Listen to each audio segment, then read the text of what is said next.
Mango unboxing and freeze up to 1 year. मुझे आज आए मेरे बाबा के घर से मैंगो।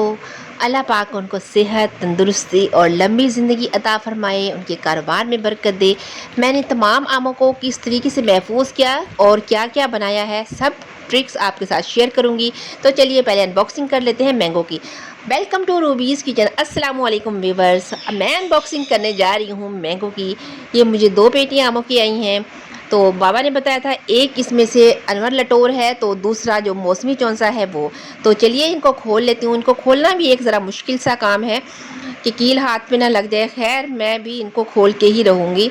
ये लीजिए जी, पहली पेटी तो हमने खोल लिया है। इसमें से ये देखिए बड़े प्यारे से कलरफुल मैंगो निकले हैं, ये बड़े खूबसूरत माशाल्लाह। तो चलिए इनको निकाल लेते हैं किसी भी बड़े बर्तन में। तमाम मैंगो निकाल लूँगी, इसमें से कोई अगर ख़राब हुआ तो उसको साइड पे कर दूँगी। बाकी तमाम मैंगो इस तरह मैं निकाल के और फिर मैंने इनको कर लेना है वॉश, और फिर इनको मैं फ्रिज में शिफ्ट कर दूँगी। ये देखिए माशाल्लाह कितना प्यारा कलर है, और माशाल्लाह से ये सारे बिल्कुल परफेक्ट निकले थे, कोई इसमें से ख़राब नहीं निकला था।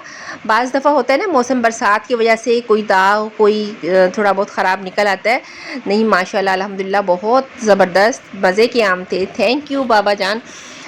तो अल्लाह पाक उनकी सेहत में, उम्र में बरकत अता फ़रमाए, उनके कारोबार में बरकत दे। जो शादियों के बाद भी बेटियों को माशाल्लाह से याद रखते हैं, उन्हें फिर मैंगो भेजते हैं भाग के। चलिए दूसरी पेटियों की भी अनबॉक्सिंग कर लेते हैं। ये दूसरी की भी मैं कटिंग कर लूँगी। ये खूब अच्छे से पैक करके वो फिर किसी वैन पे रखवाते हैं, क्योंकि मेरी तरफ आम भेजना थोड़ा सा मुश्किल काम है। बाकी क्योंकि यहाँ पे डायरेक्ट कोई बस या वैन नहीं आती, तो 2 दफ़ा ये शिफ्ट होते हैं। एक दफ़ा ये मुजफ्फरगढ़ साइड से मुल्तान पहुँचते हैं, मुल्तान से फिर ये मेरे सिटी में जहानिया पहुँचते हैं। दूसरी पेटी की भी मैंने अनबॉक्सिंग कर ली है। ये देखें, ये निकला है माशाल्लाह मौसमी चौंसा, और इससे तो मैं मज़े की चीज़ें बनाने वाली हूँ। जो भी मैं इन मैंगो से बनाऊंगी वीवर्स, मैं हर रेसिपी आपके साथ ज़रूर शेयर करूंगी। तो चलिए इनको निकाल लेते हैं किसी बर्तन में। अगर मैं चाहती तो इनको भी 1-2 दिन स्टे भी दे सकती थी, रख सकती थी, अभी अनबॉक्सिंग ना करती इस वाली पेटी की। लेकिन ये जो कच्चे पक्के होते हैं ना इस टाइप के आम, ये बहुत ही मज़े के लगते हैं। उनको छीलना भी आसान, क्यूब्स बनाना भी आसान। तो मुझे ये बहुत पसंद है। इस तरह के बाज़ार से नहीं मिलते, फुल पक्के मिलते हैं, तो उनको आप रख नहीं सकते, वो बस जल्दी से ख़त्म करने होते हैं। तो इनको मैं छील लूँगी, और इनका मैं क्या करने वाली हूँ, मेरे साथ रहिएगा। इनके मैं बनाऊँगी क्यूब्स। क्यूब्स बना के मैंने कर लेने हैं फ्रीज़, और जब भी दिल करेगा मैं बनाऊँगी इनका मिल्क शेक। और ये आप फ्रीज़ करके पैकेट्स बना के आप पूरा साल के लिए भी महफूज कर सकते हैं। मैं हर साल इस तरह क्यूब्स बनाती हूँ और मेरे फ्रीज़र में रखे होते हैं। जिस टाइम भी मिल्क शेक को दिल करता है तो ठंडा ठंडा दूध लिया और साथ में ये क्यूब्स शामिल किए, मज़ेदार सा मिल्क शेक तैयार हो जाता है। एक पैकेट से 1 जग कम से कम मिल्क शेक का बन जाता है।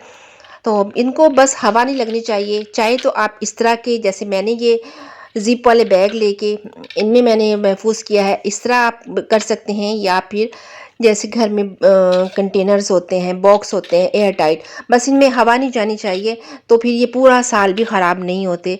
इस तरीके से आप भी इनको फ्रीज़ कर सकते हैं और पूरा साल मैंगो मिल्क शेक इंजॉय कर सकते हैं। इससे आप मैंगो मिल्क शेक भी बना सकते हैं, और मैंगो जूस भी आप रेडी कर सकते हैं। और भी किसी रेमेडी में मैंगो केक हो गया, आइसक्रीम, कुछ भी जो आप बनाना चाहें।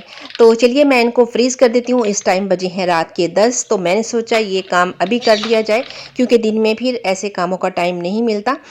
तो व्यूअर्स ज़रूर इस तरह फ्रीज़ कीजिएगा, और मैं जो कुछ बनाऊंगी आपके साथ ज़रूर शेयर करूंगी। तो मिलते हैं नेक्स्ट वीडियो में, तब तक के लिए अपना और अपने से जुड़े हर रिश्ते का ख्याल रखिए। अल्लाह हाफिज़।